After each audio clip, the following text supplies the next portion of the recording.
yang kita akan bicara. Terima kasih. Untuk imam solat jenazah pertama dipimpin oleh Ananda Abu sendiri, yaitu Dagu Mustami.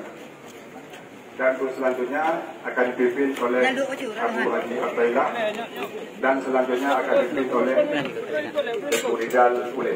Terima kasih. Aku mau ikut dah.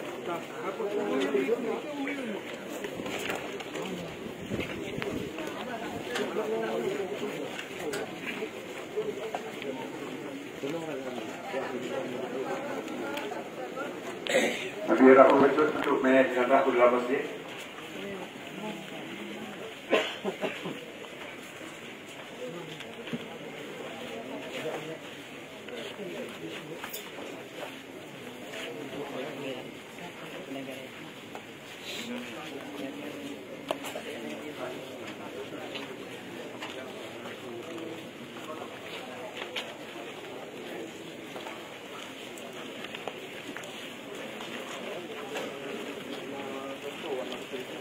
Ya, ya.